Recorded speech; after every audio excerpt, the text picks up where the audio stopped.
another great video. We had a question from a client recently. We'll call on Bill. He and his wife got $800,000. Bill is 65, saying, hey, we have no pension. We got all this money. Wow. How much can we spend in retirement? Big question. Let's go through how we help Bill answer that question. How much could he spend in retirement? The first part here is we need a little bit of Cole's notes on his salary. As to where he is. And so, I mean, basically what we're looking at is that you can see that there's money there, the non-registered, there's money that we have RSPs, there's money we have TFSAs, and those are what we're basically looking at for that $800K that we're dealing with. We also notice, though, that they have a home that's worth about $6,000, but they also have, but they also have debt on that, and that's $100,000 worth of the mortgage. So, I mean, retirement's here. We got to look at all sides of the aspects as to where the money's going to go and how it's going to get paid down, and can we realistically retire with this amount of money? Yeah, so there's Bill and Marilyn here. You can see the details. Bill's 65. Marilyn's already been retired for 2 years. Yes, she has. Neither have a pension. Bill took his CPP at 65, taking it right now. He gets $950. Marilyn took it early. She took it at 60, so it took a bit of a haircut on the CPP. Her number's a little lower there. Both get max OAS. A few details on the assumptions there. Inflation, well, 2.5%. I think that's realistic. A realistic assumption. Exactly. Always keep the rate of return low when you're doing these forecasts. You don't want to bank on an 8 or 9% and then you don't get it. You want the opposite. You want a very realistic, achievable number. And then life expectancy, we do the same thing. We want to make sure we don't run out of money. Exactly. So we have a long time frame going to 92 and 94 here. And the first step of this whole equation, Kevin, we're just taking the current scenarios. All right, you got the debt, you got the $800,000 across these various accounts. Yeah. If we just run it forward, what would be the max you could realistically spend? That was the first step of this whole planning process. Yeah, so we're not dealing with anything as to how to break it up or anything else. What can they spend based on all the numbers that we have? We found that you're looking at $4,800 a month after taxes. Okay, that's in today's dollars. Yeah. Today's dollars for what they're getting, $4,800 after taxes. That also does not include the mortgage payment. So this is spendable money that they have, and that's the biggest factor to look at. So if they can survive on $4,800 a month, every month after taxes, inflation and everything else will be going on as we know it, then these are the numbers that we've got, and that leads to the graph that we're looking at below. Yeah, this is where does the money come from? Kind of retirement paycheck, and see the different colored bars on the graph. And again, we didn't try to optimize this. We're just moving forward. So the software is pulling from the various accounts. It actually pulls from the TFSA up front. We'll talk about that in a moment, about how we can improve this. So this is just the first scenario.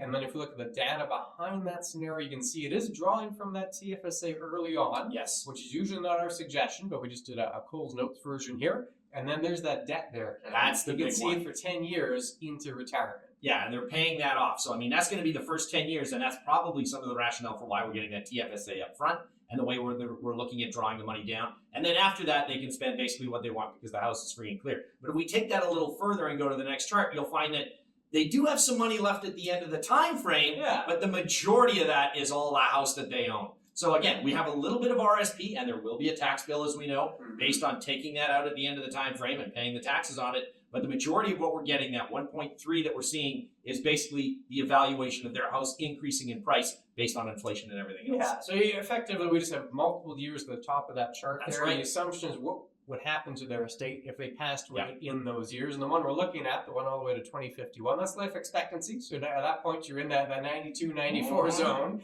and they both pass away. Effectively, what's left at that area is just the house. Yeah. And we inflated the house, started at $600,000. We just assumed it kept up with inflation. Exactly. That's 2.5% for a year for multiple decades. You end up with $1.1 million there. A little bit of RSP. You pay some tax. You get that $1.3 million estate. And that's assuming they pay down that mortgage in the first 10 years. And they spend that $4,800 per month after tax, and that number grows with inflation throughout retirement. So that's how we said, all right, $4,800, a good starting point.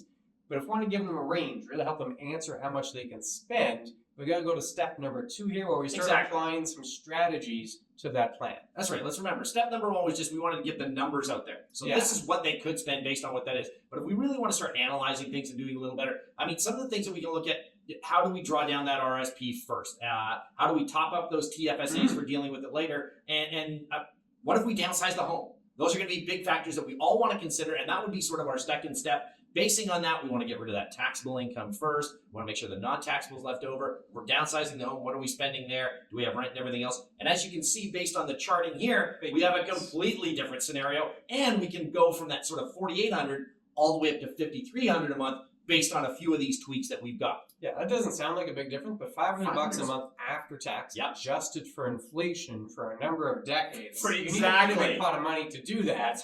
Huge. So these tweaks certainly made a big difference to their scenario. See exactly how you mentioned that chart. So we'll look at that chart, the bar graph here, that retirement paycheck. Again, not drawing on the TFSA first. So now we're drawing on the RSPs first, trying to actually save the TFSAs for that last pot of money. You can see the bars jump. That's usually when the house sale happens. So now there's more money in the pot. We assume 20 years into retirement. So Bill's 65. 85 sells the house. We think that's a conservative assumption. And then they have to rent. So we had to plug in a number for rent. We use $3,000 a month in today's terms. That's higher, and the plan assumes that number is going to be higher 20 years from now. And we'll just highlight. You can see the TFSA, those big bars. Those ones are at the end, so they're not spending that first. They're spending that much later in retirement. What is the impact? We'll go back to that estate chart there, Kevin. You can notice, one, the tax bill's a lot lower. Two, big done with the RSP up front. You don't have to worry about it. You don't have that big house that's all the net worth is in. A smaller estate, but they spent a lot more along the way. Yeah, and what we're seeing is the majority of that money that's left over is TFSA money now. So again, we don't have that RSP that we did in the first scenario where we're taxing on it. We have some non-registered assets. We basically have some, our TFSA, that's the biggest portion. So most of that can go to whatever the estate's left over they want. Now, if we do notice, though, that number is significantly lower than what we had before. That's the house. Exactly. The house is gone. We managed to spend that money, and that becomes a huge factor. So again, we wanted an extra $500 a month. We proved we can do it, still work within those assumptions. And as we can see, that estate's a lot smaller, and that becomes a big consideration. So that's the biggest factor between steps 1 and 2, but what else do we have to look at? And meant to foster discussion here, right? So we say, okay, well, 4,800 realistic. Exactly. But we do a couple of tweaks. You can get up to 5,300, but what is the goal? What are we trying to achieve? Do you want to spend everything? Do you want a little more cushion in the plan? Some folks say, no, I want to leave a big estate to the next generation. So that's right. The house is not in there. So I can have that in the back of my mind, whatever equity in the house I could use as a cushion for the plan, or I could use for the next generation. But this type of planning, where we looked at those two scenarios, fosters the discussion. What Bill and Marilyn eventually did is they actually went with $4,500 after tax. They didn't need it. And then they ran through the budget, said we actually don't need that much, and more importantly, we want an estate for the next generation. They have 2 kids, they have grandkids. They, you know what, we'll leave the house part of that estate, plus we want a little extra cash we can give along the way, so we'll spend a little less. But running these scenarios gave them a very good idea of what was possible, so they can have that discussion. So it kind of comes down to your goals, your budget, and of course the Becker motto here, Kevin. Having that financial plan. And again, with this, maybe they had one to begin with, but this fosters, as you mentioned, the discussion going on. And again, if that's the case and all of a sudden things change, you update the plan. But having that financial plan is the most important part. This is critical for leading to those discussions, because a lot of people, if you don't have that, you're throwing darts at a board. Maybe it works, maybe it doesn't. Yeah, and if folks have a question, how do they get a hold of us? They get a hold of us at chatwithclintonandkevin.com. By all means, send your questions in, whether it's on this topic or anything else financially related that you want to know about. We will answer it. It is not a it's not ChatGPT getting back to you. We are not robots. Clinton, myself, we will get back to you, and we will help you out with whatever the questions are that you have. Yeah, if you like this video, there's another one floating on screen right now. Average retirement income in every single province. A lot of good data there. Click on that one. We'll see you again very soon. Take care.